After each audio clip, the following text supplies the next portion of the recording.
ओम शांति, ओम शांति, ओम शांति। बाबा कहते हैं मीठे बच्चे, हाँ जी मीठे बाबा, इस बेहद के खेल में तुम आत्मा रूपी एक्टर पार्टधारी हो।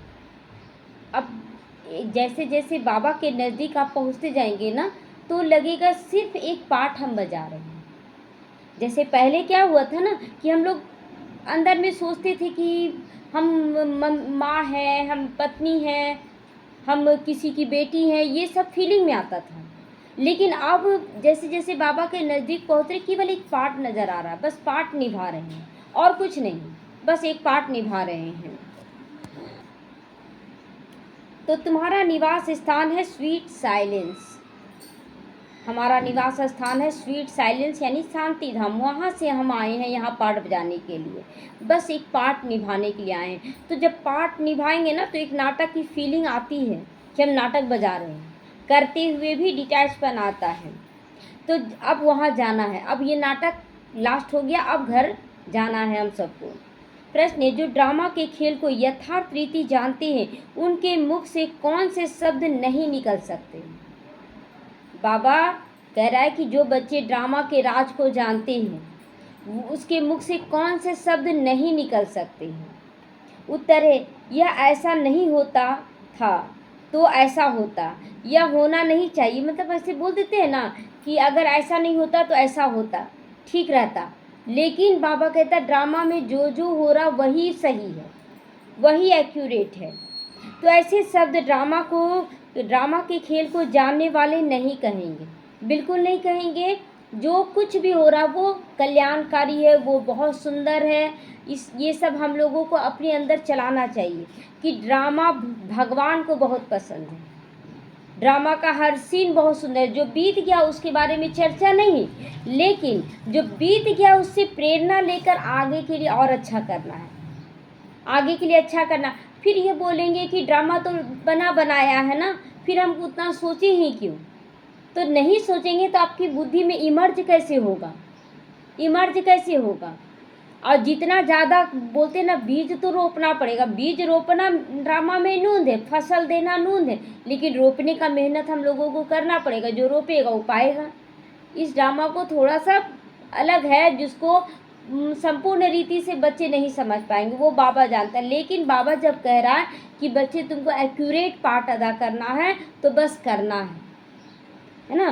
तो बाबा कहते हैं तुम बच्चे जानते हो यह ड्रामा का खेल जो मिसल फिरता रहता है, जो कुछ भी होता है सब ड्रामा में नूंधा हुआ है, सब कुछ नूंधा हुआ है। वो शांतनु वाला भी कहानी याद आता है कि ड्रामा में नूंद था, गंगा से मिलना शांतनु का, दोनों के बीच शर्त रखा जाना कि तुम मुझे कभी टोकोगे नहीं। फिर 6 पुत्रों को गंगा में बहाना भी नूंद था उसके कर्मों के हिसाब से। 7वें पुत्र को रहना भी तय था, ड्रामा अनुसार उसका पाप ज़्यादा था। और फिर गंगा का रिटर्न जाना भी तय था। ये देखते हैं तो ड्रामा के अनुसार सब कोई वही सब कर रहे हैं, लेकिन गंगा तो सब जानती थी। गंगा शर्त क्यों रखी? क्योंकि जानती थी इस ढंग का होगा, हमको जाना है। तो इसी तरह हम लोगों को भी जाना है घर। तो अभी हम लोग जान के समझ के अपना ड्रामा एक्ट करेंगे। तो कोई फिगर की बात है? फिर जब सब कुछ हम जान रहे हैं, गंगा जान रही है कि 6 पुत्रों को जो हम बहाएं वो पुत्र नहीं थे, वो देवी देवता थे जिसका पाप थोड़ा कम था, जिसको गर्भ तक ही सजा था, उसको बहा दिया गया। 7वें पुत्र में वो जान रही थी इसको रहने का है, टोका जब शांतनु अब नहीं, तो मुस्कुरा के कहती हाँ यहीं तक मेरा था तुम्हारे साथ पाठ, है ना। तो यहाँ हम लोगों को बहुत सुंदर इस खेल को समझना है। ओम शांति। बाप जब अपना परिचय बच्चों को देते हैं तो बच्चों को अपना परिचय भी मिल जाता है। जब बाप अपना परिचय देते हैं तो हमें अपना परिचय भी मिल जाता है कि हम कौन हैं, कहाँ से आए हैं। सब बच्चे बहुत समय दे अभिमान होकर रहे हैं ना, दे अभिमानी होकर रहे हैं, इसलिए निकलना थोड़ा मुश्किल लगता है। कैसे छोड़ दे? मेरा पति है, मेरा बच्चा, मेरे माँ बाप है, मेरा घर, मेरा संपत्ति, मेरा मेरा मेरा मेरा अटके हुए हैं, है ना। अब छोड़ देंगे तो कहाँ जाएंगे? जब मेरा पार्ट यहाँ नूंधा हुआ है तो कैसे छोड़ देंगे? निभाना, उसमें तो निभाना तो पड़ेगा ना, छोड़ के जा नहीं सकते, कोई छोड़ के जाने नहीं देगा जब तक उसके साथ पाठ है। तो हम चिंता फिर क्यों करें, जो एक्यूरेट पार्ट है उस पर हम चलते जाएं। बाबा कहता है ना, तुम बस अपना पार्ट निभाओ, चिंता फिक्र करके नहीं। तो देही अभिमानी हो तो बाप का यथार्थ परिचय होना चाहिए ना, देही अभिमानी होने से। परंतु ड्रामा में ऐसे है नहीं, ड्रामा में ऐसा नहीं है कि पूरा एक्यूरेट आपको परिचय मिल जाएगा, आप देही अभिमानी पूरा बन गए हैं, ऐसा तो नहीं हो रहा है। वो धीरे धीरे स्थिति बनता है। तो भल कहते हैं भगवान गॉड फादर है, रचता है, परंतु जानते कुछ भी नहीं। शिवलिंग का चित्र भी है, परंतु कितना बड़ा है वह भी नहीं जानते। यथार्थ रीति न जानने के कारण बाप को ही भूल जाते हैं। कभी छोटा शिवलिंग, कभी बड़ा और बड़ा, कभी बिंदी रो। समझ में नहीं आता है कि सही क्या है गलत क्या है। तो बाप भी है रचता, जरूर रचेंगे भी नई दुनिया। तो बच्चों को जरूर नई दुनिया की राजधानी का वर्षा मिलना चाहिए, होना चाहिए ना। तो हम लोगों का वर्षा कहाँ के लिए है, सतयुग के लिए है ना, वहाँ के लिए हम लोग को सोचना है। तो वहाँ तो देही अभिमानी होंगे, आत्मिक स्थिति होगा। अभी कितनी लड़कियाँ बलात्कार की जा रही हैं उनका, या तो कितनी लड़कियाँ प्रेम जाल में फंस जा रही हैं, अपना सब कुछ और रो रही हैं कि हम तो कर लिए, क्या किए हम गलत। लेकिन अब लगता है ना कितनी गंदगी है उस दुनिया में, विकारों की कितनी गंदगी है, और पवित्रता में कितनी शक्ति है, निश्चिंतता है।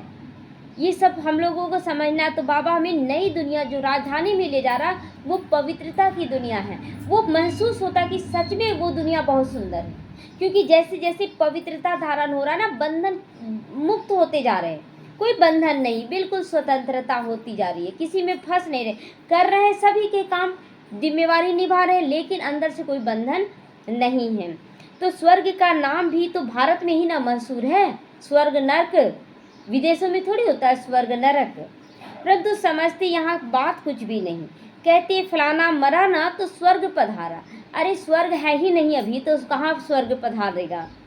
अब ऐसे तो कभी होता है क्या कि यहाँ से मरेगा स्वर्ग में जन्म लेगा, कोई स्वर्ग कहीं और थोड़ी है, यही था ना स्वर्ग जो अब नहीं है।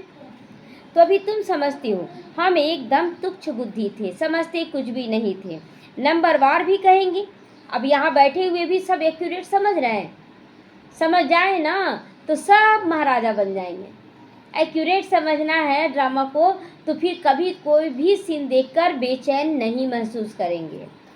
तो मुख्य के लिए ही समझानी दी जाती है कि मैं आता हूँ बहुत जन्मों के अंत के शरीर में। यह है नंबर 1। बच्चे जानते हैं, अभी हम उनके बच्चे ब्राह्मण बन गए, ब्रह्मा बाबा की संतान हम ब्राह्मण बने हैं। यह सब समझ की बातें बहुत गहराई से चिंतन करना है, सही क्या है गलत क्या है। बाप इतने समय से समझाते ही तो रहते हैं। कितने समय से बाबा समझा रहा है, कितने समय से समझा रहा है। नहीं तो सेकंड की बात है, बाप को पहचाना, घर लौटना है, चले जाए घर। लेकिन पहले बाबा आत्मिक रूप से हमें पूरी तरह से तैयार करेगा, तब ले जाएगा। परिचय मिला, हाँ मेरा घर है, चले जाएंगे। नहीं बाबा थोड़ा सा और निभाने दो हमको, मेरे बच्चे कैसे रहेंगे बाबा, मेरा परिवार कैसे रहेगा बाबा, थोड़ा सा घर संपत्ति समेट लेते। ये सब दे अभिमान जो छूटता नहीं है, इसीलिए बाबा समझानी रोज देता है, निकलो इससे बाहर, निकलो बाहर। तो बाप को पहचाना, बाबा कहते मुझे याद करोगे तुम्हारे विक्रम विनाश होंगे। जितना याद करेंगे, विक्रम का खाता है जो दुख और सुख दोनों की फीलिंग में ला रहा है, विक्रम ही है दुख सुख की फीलिंग लाने में। तो अगर विक्रम नहीं रहेगा ना, तो न दुख में इतराएंगे, दुख में घबराएंगे, न सुख में इतराएंगे। आप सदा आनंद में रहेंगे, सब कुछ करते हुए भी डिटैच रहेंगे। हो रहा है, चलो ये ड्रामा का पार्ट है, कलयुगी दुनिया है, सब कुछ देखने को मिल रहा है। इधर कलयुग भी देख रहे हैं, इधर हम अपना सतयुग भी देख रहे हैं, बीच में हम अपने परम धाम को भी अनुभव कर रहे हैं। होता है कि नहीं ऐसा, तीनों चीज़ अनुभव होता है। तो निश्चय हो गया, फिर कोई बात में प्रश्न उठ ही नहीं सकता, ऐसा क्यों, कुछ नहीं, ये सब ड्रामा में नूंधा हुआ है। तो बाप ने समझाया, तुम पावन थे जब शांति धाम में थे, यह बातें तुम ही बाप द्वारा सुनते हो, बाहर वाले नहीं जानते हैं। ये पावन दुनिया भी होती है, लेकिन जैसे जैसे हम स्कूल के नज़दीक आने लगते हैं, हमारे अंदर जागृति आती है कि हम थे पावन। दूसरा कोई सुना ना सके ये सब बातें, कौन सुनाएगा? सब तो मनुष्य हैं, कौन सुनाएगा कि हमारी पवित्रता कैसी थी? वो तो एक बाबा ही सुनाता है। तुम जानते हो महात्माएं कहाँ के रहवासी हैं? जैसे नाटक के एक्टर्स कहेंगे हम वहाँ यहाँ के रहवासी हैं, कपड़ा बदल कर स्टेज पर आ जाएंगे। स्टेज पर हम जो राम बना है वो कहाँ का रहवासी बताएगा? अयोध्या का। लेकिन जो राम का एक्ट कर रहा वो फिर बोलेगा, एक्ट जो ड्रेस छोड़ेगा तो बोलेगा कि हम अयोध्या के रहने वाले हैं। फिर वो तो असली घर बताएगा ना कि हमको वहाँ जाना है। तो उसी तरह जब तक एक्टिंग कर रहे हैं तब तक बोलते हैं हाँ ये मेरा घर है, ये मेरा ये है वो है, लेकिन अंदर में अब आ गया कि घर जाना, तो अब मेरा घर कहाँ है?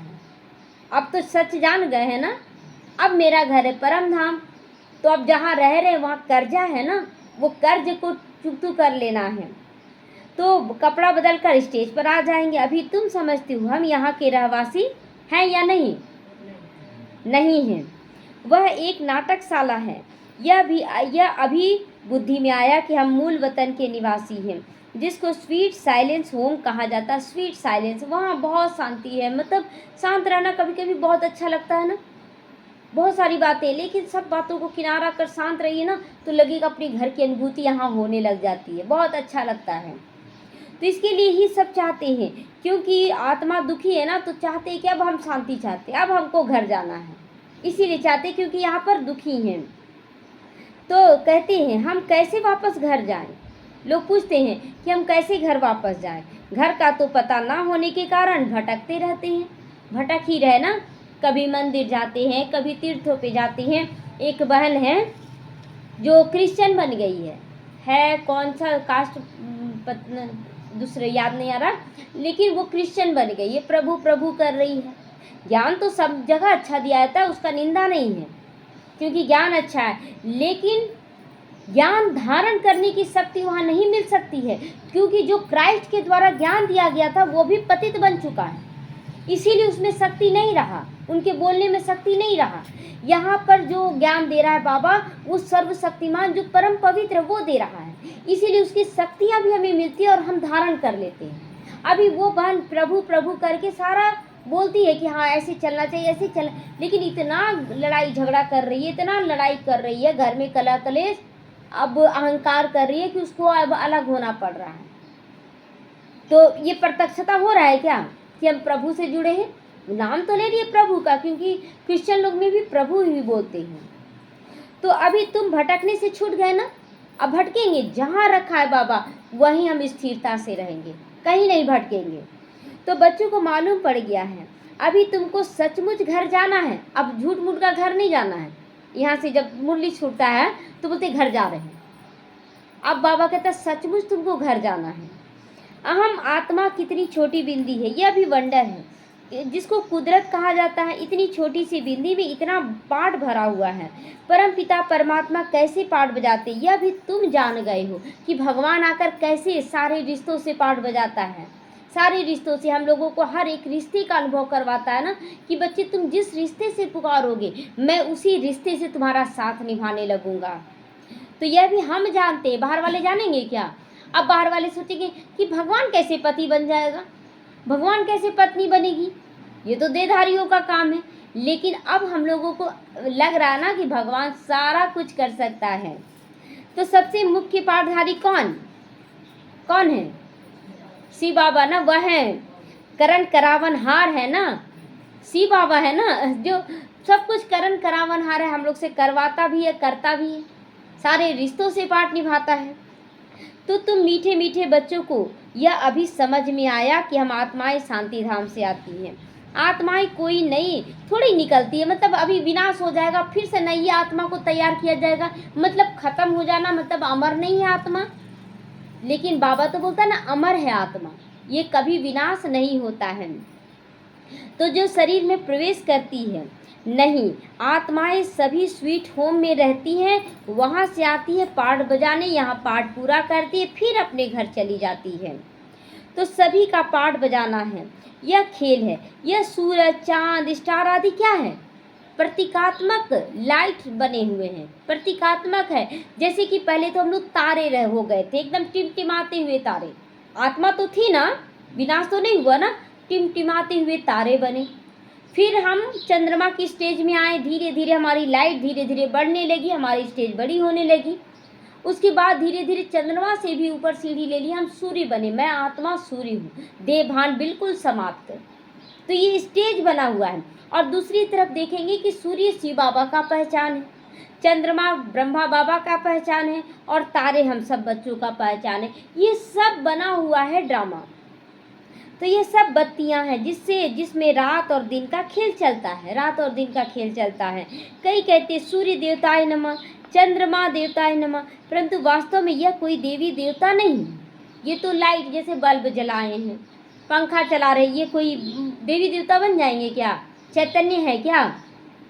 इस खेल का किसको मालूम ही नहीं। सूर्य चांद को भी देवता कह देते। वास्तव में इस सारे विश्व नाटक के लिए ये बत्तियां हैं, है ना, लेकिन हमारी ही प्रतीकात्मक है ये, तो इसीलिए इनकी पूजा की जाती है। हमारे हर रूप की, ये निराकार स्वरूप का प्रतीक है। हमारे निराकार स्वरूप में हम आत्मा अभी भी हैं। तो हम आत्मा स्टार के रूप में है, लेकिन आत्मा तो पूज्य ही है, क्योंकि वह अमर है, अजर है, अविनाशी है। तो जो निराकार आत्मा का जो स्वरूप है ना, वो तारे हैं, चांद हैं और सूर्य है, इसलिए इनकी पूजा होती है। हमारी ही पूजा हो रही है ये। तो हम रहवासी है स्वीट साइलेंस होम की, यहाँ हम पार्ट बजा रहे हैं।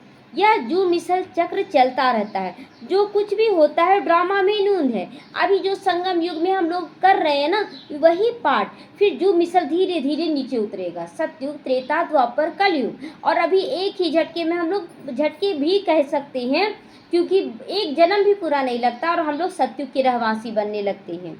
तो ऐसे नहीं कहना है कि ऐसे नहीं होता तो ऐसे होता, तो नहीं, जो करके आए हैं वही रिटर्न मिल रहा है।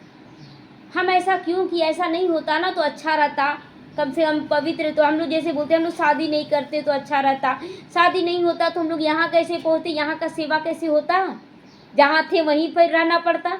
ड्रामा बहुत सुंदर कल्याणकारी बना है, तो अच्छा लग रहा है कि नहीं ड्रामा। यहाँ आना भी, जहाँ पर जन्म लिए वहाँ से यहाँ आते नहीं, तो ये पाठ कैसे बजाते, है ना। इसलिए ये ड्रामा बहुत सुंदर है। जो जिसको देकर आए हैं वहाँ पर हमें पहुँचाया जाता है, ताकि हम उसको दे सकें। तो यह तो ड्रामा है ना। मिसला, जैसे तुम्हारी माँ थी, ख्याल में तो नहीं था कि चली जाएगी। अच्छा, शरीर छोड़ दिया, ड्रामा। किसी की माँ शरीर छोड़ी तो बोली कि ये भी ड्रामा। शरीर में थी तो माँ थी, चली गई तो आत्मा बन के चली गई, उसको छोड़ दो। तो अब अपना नया पार्ट बजा रही है, दूसरा जन्म ले ली है, तो फिकर की कोई बात ही नहीं है। ये सब अब क्या है, डिटैचपन आ रहा है कि नहीं, डिटैचपन आ रहा है। अगर कोई शरीर छोड़ दिया तो तैयार रहेंगे हम सभी। तो यहाँ तुम सब बच्चों की बुद्धि में है कि हम सब कौन हैं, एक्टर्स हैं, एक्टिंग कर रहे हैं। यह हार और जीत का खेल है। अब तो किसी से बात करना भी एक एक्टिंग के मिसल लगता है कि हम लोग उससे बात करें, बहुत अच्छे से बात करना, ये मेरी एक्टिंग का बाबा को दिखाना है कि देखो बाबा हम बहुत अच्छे से एक्टिंग कर सकते हैं। किसी से बहुत प्यार से बात करना, युक्त बात करना, लेकिन अंदर में सोच रहे मैं आत्मा हूँ, मेरा पार्ट चल रहा है, इसमें बहुत अच्छे से रोल चल रहा है। तो यह हार जीत का खेल माया पर आधारित है ना, माया पर आधारित है। माया से कैसे बात कर रहे हैं, किस भान से बात कर रहे हैं, माया है ये सब, दुनिया सारी माया है। ये माया का रचा हुआ सुंदर सा ड्रामा है। तो माया से हारे हार, माया के जीते जीत, मतलब माया क्या है, रोल माया है। पति पत्नी, ठीक है, एक मिसाल दे रहे, पति पत्नी रोल है, ठीक है। हम फंस गए, मेरा पति बीमार होकर वो आत्मा क्या करी, हमको ज्ञान से न्यारा करवा दे रही है। अब वो दूसरे जन्म में वो राजा बनेगी, और राजा बनकर हमारे साथ जब युद्ध होने लगेगा तो थोड़ा सा वो तड़पेगी। हम सोचेंगे सच में तड़प तो नहीं रही है, फटाक से तलवार निकालेगी, मेरा सिर काट देगी, क्योंकि यहाँ मार दी ना, ज्ञान से नीचे किनारे कर दी, तो मार दी। ये समझना है, ये ड्रामा है। यहाँ कोई पति पत्नी, माँ बाप, बच्चा नहीं है। अगर आपको ज्ञान से किनारा कराया जा रहा है तो आप समझ लीजिए वो किसी जन्म में राजा बनकर आएगा, मेरा सर धड़ से अलग कर देगा। तो यहाँ पर ये सब बात अंदर में रखना है, बाहर में बोलना नहीं है। जाके आप बोल दीजिए कि तुम मेरे पति नहीं हो, तुम तलवार से काट दोगे, तो ये सब डिसर्विस मत कर देना कोई भी। ये सब समझाया जा रहा है, समझिए, ये आत्माओं का रोल चल रहा है। तो माया से हार है अगले जन्मों के लिए। यहाँ हार गए, हर जन्म में हारेंगे। यहाँ पर जीत गए ना, हर जन्म में जीतेंगे, हर जन्म में जीतेंगे। तो किसी भी आत्मा में फंसेंगे क्या?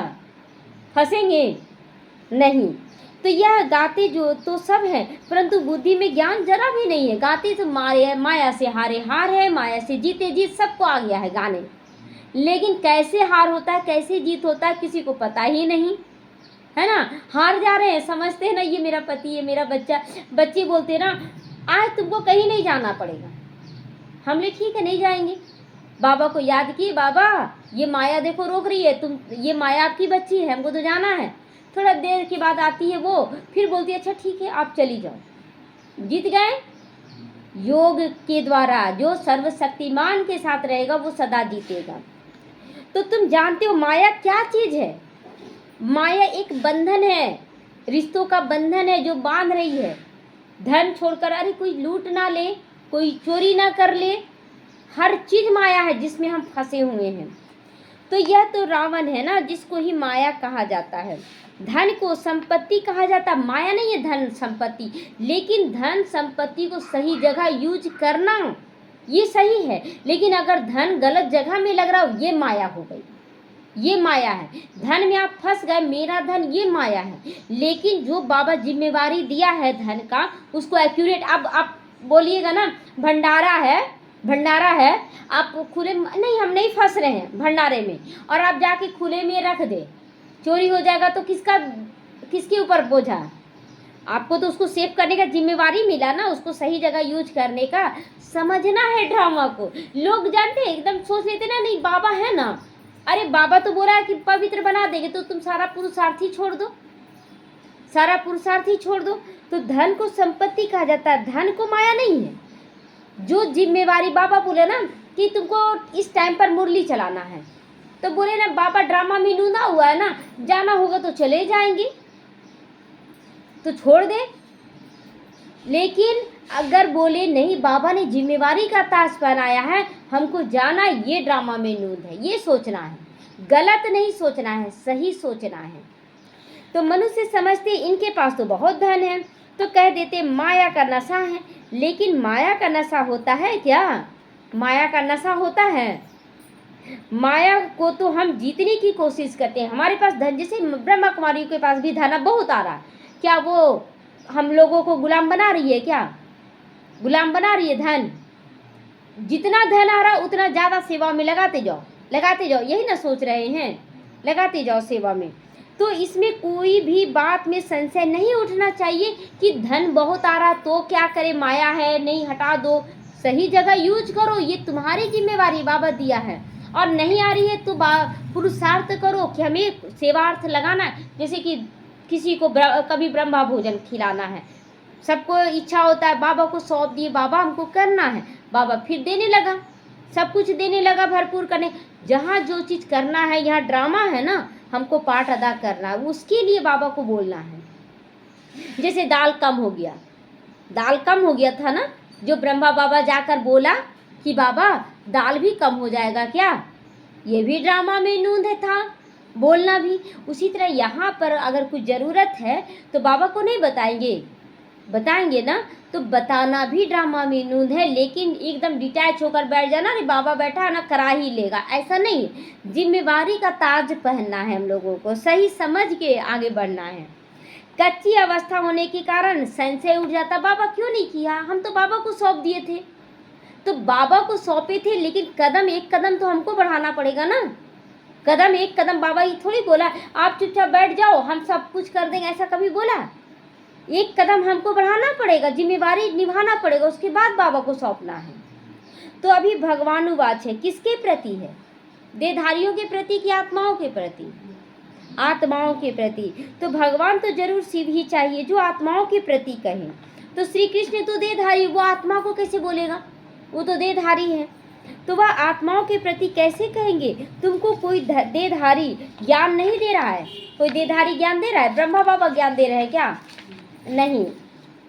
बाप तो देह है ही नहीं, और तो सबको देह है जिसकी पूजा करते हो। उनको याद करना तो सहज हो जाता है। जैसे अचानक कृष्ण की मूर्ति सामने लाए, कृष्ण को याद करने लगे, लेकिन निराकार स्वरूप को याद करना बड़ा मुश्किल होता है। लोग बोलते ना कि वो कैसे रिश्ता निभाएगा, वो तो निराकार है। अब जो निभा रहे हैं और जिसके साथ निभा रहे, वो जाने, गुड़ की गोथरी जाने, बाबा जाने, या हम बच्चे भी जाने बाबा के साथ के सारे रिश्ते कैसे निभाया जा रहा है। कितना मज़ा आ रहा है बाबा के साथ निभाने में, कितना मतलब एक अलग ही मज़ा आ रहा है ना बाबा के साथ चलने में। निश्चिंतता है, सब कुछ हो रहा है। तो ब्रह्मा विष्णु शंकर को कहेंगे देवता, शिव को भगवान कहते हैं, ऊंचे से ऊंचा भगवान। उनको दे नहीं है, यह भी तुम जानते हो। जब मूल वतन से में आत्माएं थी तब तुम दे थे। मूल वतन में जब आत्मा थे तो देह नया तैयार होता है, नहीं, वहाँ पर देह नहीं होता है। तुम आत्माएं थी, यह बाबा भी आत्मा है। सिर्फ यह परम आत्मा इनका पाठ गाया हुआ है। शिव बाबा भी आत्मा थे, और यहाँ पर शरीर को धारण करके उसमें अवतरित होकर बाबा ज्ञान दे रहे हैं हम लोगों को।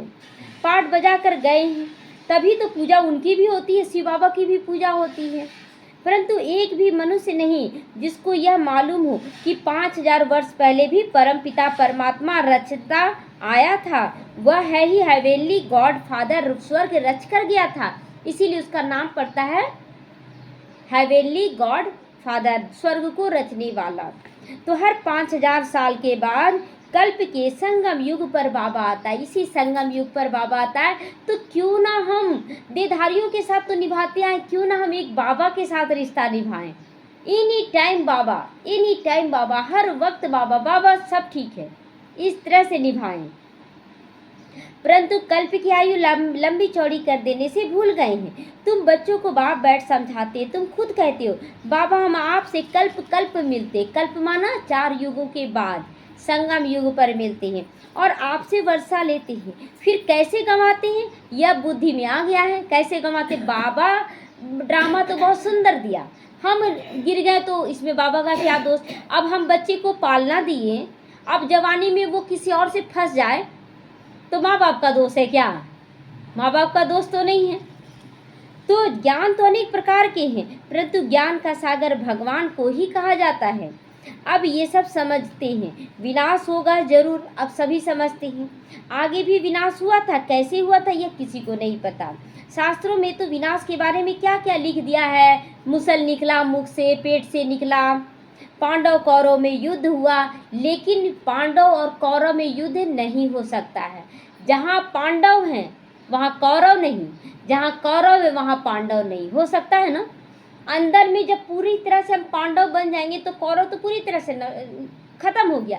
जब पूरा पांडव नहीं बने, मतलब कि हमारे अंदर ही कौरव और पांडव हैं। जब हम पूरी रीति पांडव बन गए तो कौरव तो है ही नहीं। लेकिन युद्ध कब चल रहा है? जब आधा पांडव है आधा कौरव है ना। तो ये सब समझना है। अभी तुम ब्राह्मण हो संगम युग पर, ब्राह्मणों की तो कोई लड़ाई है ही नहीं है। लड़ाई कर रहे हैं क्या? कोई लड़ाई तो नहीं है ब्राह्मणों की। बाप कहते तुम हमारे बच्चे हो, नॉन वायलेंस डबल अहिंसक। हम लोग लड़ाई वाले बच्चे नहीं है बाबा के, हम लोग नॉन वायलेंस बच्चे, निर्विकारी दुनिया में जाने के लायक बन रहे हैं ना, तो डबल अहिंसक बनना है। अभी तुम निर्विकारी बन रहे हो, तुम ही बाप से कल्प वर्षा लेते हो। इसमें कुछ भी तकलीफ की बात नहीं है। तकलीफ दे रहा है बाबा? नंगे पाँव चल कर आना, उपवास करके आना, ऐसा बोल रहा है क्या बाबा? नहीं ना। खाते पीते एंजॉय करते हुए जाना। बाबा के घर जाते तो खाते पीते जाते। हाँ, गलत खान पान का उपवास कराता है, गलत बातों का उपवास करवाता है बाबा। नॉलेज बड़ी सहज है, 84 जन्मों का चक्र तुम्हारी बुद्धि में अब आ गया है। कैसा कैसा पाठ अदा करेंगे। अभी नाटक पूरा होता है, बाकी थोड़ा सा टाइम है, अब थोड़ा सा टाइम बचा हुआ है। तुम जानते हो अभी ऐसा समय आने वाला है जो साहूकारों को भी अनाज नहीं मिलेगा, पानी नहीं मिलेगा। क्योंकि अनाज में क्या लग जा रहा है? कीड़ा लग जा रहा है। अब वैसा थोड़ी कि बहुत दिनों तक आप रख सकते, कीड़ा लग जाएगा तो क्या साहूकार खा पाएंगे? कोई भी नहीं खा पाएगा। तो इसको कहा जाता है दुख के पहाड़ टूटना, है ना, दुख का पहाड़ गिरना। खूने नहाए खेल खेलना, भूख के मारे लोग तड़पेंगे, एक दूसरे को मारेंगे, गुस्साएंगे, चिड़चिड़ाएंगे, ये है खूने नहाए खेल। और इसीलिए बाबा हम लोगों को पहले से ही एकदम ये इन सब चीज़ों से न्यारा कर दे रहा, भूख प्यास सब खत्म कर दे रहा है एकदम। तो इतने सब खत्म हो जाएंगे। कोई भूल करते हैं तो उनको दंड मिलता है। इन्होंने क्या भूल की है? सिर्फ एक ही भूल की, जो बाप को भूले हैं, है ना। एक ही गलती है, सबसे महान भूल है, हम लोग बाप को भूल गए। तुम तो बाप से रजाई ले रहे हो, बाकी मनुष्य तो समझते हैं मरे कि मरे। उन लोग तो यही सोचते, अरे मर जाएंगे, बम फेंकेगा मर जाएंगे। उन लोग बस यही बोलते, मरे कि मरे। महाभारत लड़ाई थोड़ी भी शुरू हुई तो मर जाएंगे। तुम तो जीते हो ना, हम लोग तो जी रहे हैं ना मर के भी। पुरानी दुनिया पुराने संस्कारों से मर गए, लेकिन जी रहे हैं कि नहीं? बहुत सुंदर जीवन जी रहे हैं अभी। तो तुम ट्रांसफ़र होकर अमर लोक चले जाती हो। इस पढ़ाई की ताकत देखो कितनी है। इस पढ़ाई की ताकत क्या है? हम जीते जी अभी भगवान के बने हैं और मर जीवा जन्म जी कर चले जाएंगे अपने बैकुंठ में। पढ़ाई को सोर्स ऑफ इनकम कहा जाता है। शास्त्रों की भी पढ़ाई है, उनसे कोई इनकम होती है, उनसे भी इनकम होती है। अभी जो शास्त्र पढ़नी है, प्रवचन दे रहे हैं, तो कमाई तो हो रहा ना उनको भी, परंतु वह पढ़ाई है भक्ति की। अब बाप कहते हैं, मैं तुमको लक्ष्मी नारायण जैसा बनाता हूँ। तुम अभी स्वच्छ बुद्धि बनते हो। तुम जानते हो हम ऊंचे से ऊंचा बनते हैं, फिर पुनर्जन्म लेते लेते नीचे उतरते हैं। नए से पुराना, पुराने से नया, ये ड्रामा बना हुआ है। सीढ़ी जरूर उतरनी पड़े ना। अभी सृष्टि की भी उतरती कला है। चढ़ती कला थी तो इन देवताओं का राज्य था, स्वर्ग था। अभी नरक है। जितनी भी आत्माएं हैं, जितने भी लोग पाठ बजा रहे, जो साहूकार हैं, करोड़पति, अरबपति हैं, वो सब गिर रहे हैं, नीचे गिरेंगे। और हम लोग एकदम गरीबी रेखा से निकले हैं, बाबा के पास आए हैं। गरीबी रेखा का मतलब केवल धन का ही नहीं, बहुत तरह का गरीबी है। उससे अब हम लोग ऊपर चढ़ रहे हैं, उन लोग नीचे उतर रहे। ये खेल है, एक तरह से उन लोग उतर रहे, एक तरह से हम लोग चढ़ रहे। तो हम क्या हो जाएंगे? उन लोगों के नज़र में पूज्य और ऊंचा बन जाएंगे। तो अभी तुम फिर से पुरुषार्थ कर रहे हो स्वर्गवासी बनने के लिए। बाबा बाबा करते रहते हो, दिन रात क्या बोलते? कौन पूरा कर रहा है? बाबा। कौन ले जा रहा है? बाबा। हर बात में बाबा। तो गॉड फादर वह कह के पुकारते हैं, परंतु यह थोड़ी समझते हैं कि वो आत्माओं का बाप ऊंचे से ऊंचा है, हम उनके बच्चे। फिर दुखी क्यों? बाबा के बच्चे बनने के बाद दुख क्यों?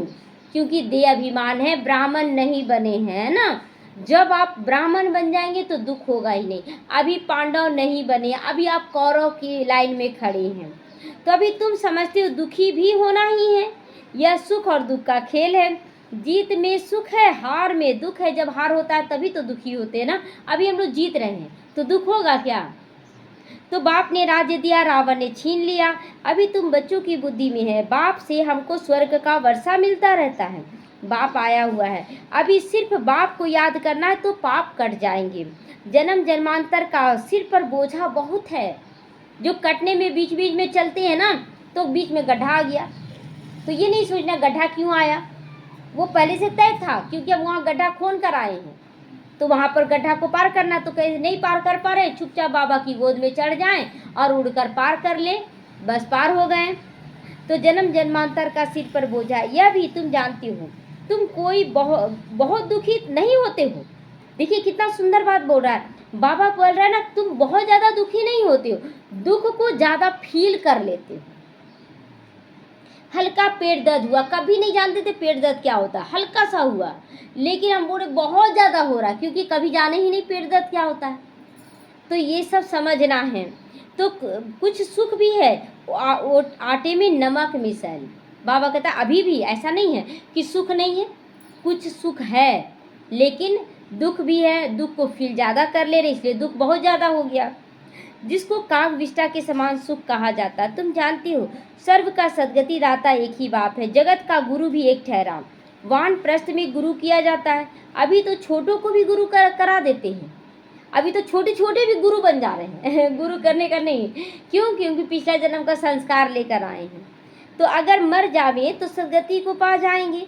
बाप कहते वास्तव में किसी को भी गुरु नहीं कर सकते हैं। गुरु वो जो साथ ले जाए, गुरु वह जो सदगति दे। सदगति दाता तो एक ही बाबा है, बाकी क्राइस्ट बुद्ध आदि कोई गुरु नहीं है। वे आते हैं, सबको सदगति मिलती है क्या? वो भी आकर यहाँ फंस जाते हैं, सदगति में क्या ले जाएंगे? तो क्राइस्ट आया, उनके पीछे सब आने लगे, तो उस धर्म के थे, फिर उनको गुरु कैसे कहोगे? जबकि ले आने वाले के लिए निमित्त बने हैं। आने मतलब वहाँ जो आत्माएं बैठी हुई थी परमधाम में, उनको लाने के निमित्त वो बन गए। वो आए, उनके पिछाड़ी में उनके धर्म वाले आने लगे। और बाबा जो गुरु है वो हमें साथ ले जाने के लिए बनता है, इसलिए वो गुरु है। तो पतित पावन एक ही बाप को कहते, वह सबको वापस ले जाने वाला है। स्थापना भी करते, सिर्फ सबको ले जाएं तो प्रलय न हो जाए। तो बाबा प्रलय तो होने नहीं देगा, यहाँ नई सृष्टि की स्थापना करता है, तो प्रलय तो होती नहीं। सभी शास्त्र में शिरोमणि श्रीमद् भागवत गीता गाई हुई है। गायन है ना, यदा यदा ही धर्मस्य, जब जब धर्म की अति ग्लानि होती है, तब तब स्वयं परमात्मा अवतरित होकर हमें गीता का ज्ञान देकर, हमें गायन योग्य, पूजन योग्य बनाकर साथ ले जाकर फिर राजधानी में भेज देते हैं। तो भारत में बाप आते, स्वर्ग की बादशाही देने वाला बाप है। उनको भी सर्वव्यापी कह देते हैं। सब में बाप है, सब में बाप होगा तो बाप कहाँ रहा? बाप फिर किसका रहा? मेरे में भी बाबा है, आप में भी बाबा है, तो हम भी आपके बाबा, आप भी मेरे बाबा। तो बच्चा कोई है ही नहीं, तो बाप कहाँ है? बाप फिर कोई रहा ही नहीं। तो अभी तुम बच्चों को खुशी है ना, नई दुनिया में सारे विश्व पर हमारा राज्य होगा। उस राज्य को कोई छीन सकता है? कोई छीन सकता है? कैसे नहीं छीन सकता? यहाँ तो छीन लेता है। हम शांत रहते हैं, कोई डिस्टर्ब कर देता है, तो डिस्टर्ब करना माना छीन लिया। यहीं से राज्य ले ले, हम स्थिर रहेंगे, कुछ भी हो जाए। तो वहाँ यहाँ तो टुकड़े टुकड़े पर आपस में लड़ते झगड़ते रहते। तुमको मजा है ना? हमको कोई टुकड़े के लिए लालच नहीं, हमको कोई लड़ाई झगड़ा नहीं। ले लो, कितना लोगे? मर जाओगे तो फिर चले जाओगे छोड़ छाड़ के। तो खग्गियाँ मारनी चाहिए ना हमें खुशी की। लोग लड़ाई कर रहे हैं, ये चाहिए वो चाहिए, ले लो ले लो, तुम संतुष्ट होकर रहो, लेकिन हमको कुछ नहीं चाहिए। और फिर भी हम खुश हैं, वो खुशी नहीं है उन लोगों के पास। वो लोग बोलते कैसे ही लोग खुश रहते हैं, है ना?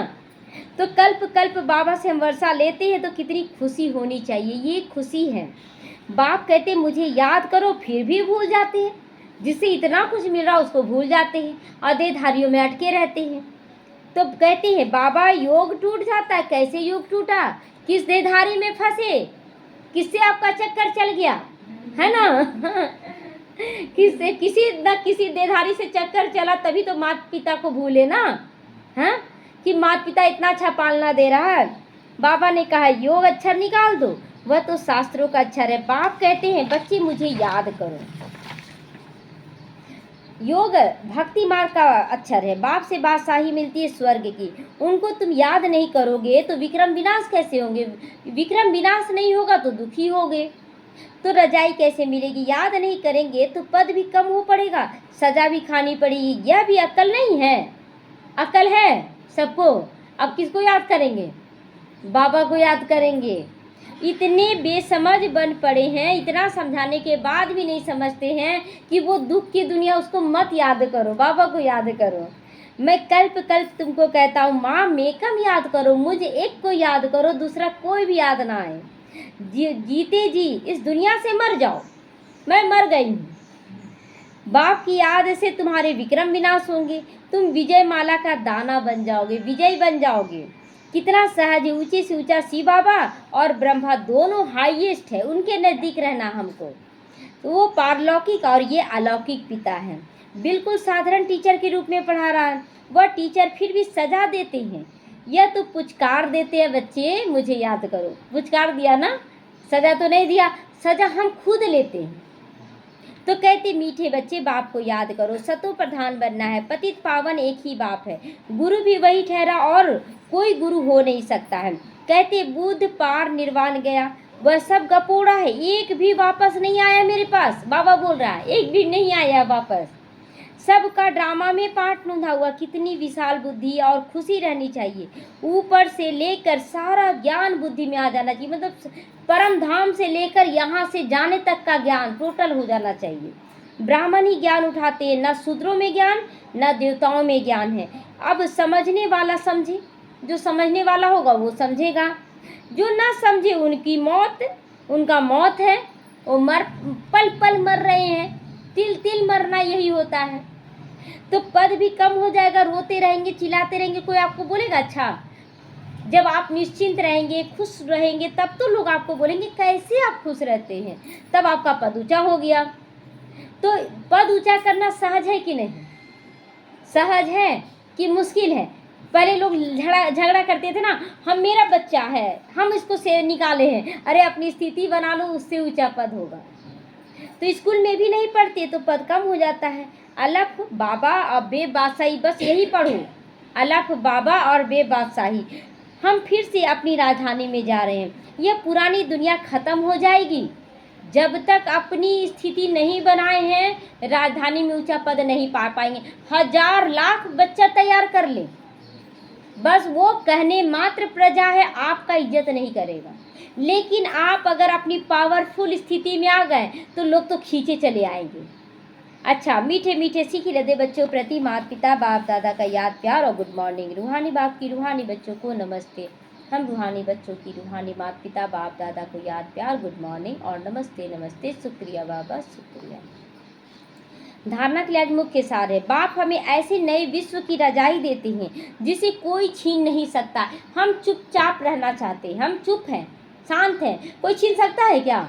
बोले ही नहीं, सामने वाला उसका रहा, चुपचाप रहे तो तो हमसे कोई छीन सकता है? बस यही राजा का है, यही राजा का गुण है। कोई कितना भी डिस्टर्ब करे, हम चुपचाप रहें, तो यही राजा का गुण है। राजा बनना बिल्कुल इजी है, बन नहीं पा रहे बच्चे, ये ठीक हो जाए ना तब हम राजा बनेंगे। तो आप तो उसी का गुलाम बन गए ना, तो कोई छीन नहीं सकता। इस खुशी में खग्गियां मारनी चाहिए। कैसे बाबा मारता था खग्गियां, याद है? मार के दिखाइए तो एक बार किसी को नहीं आ रहा है? हाँ, करके दिखाइए तो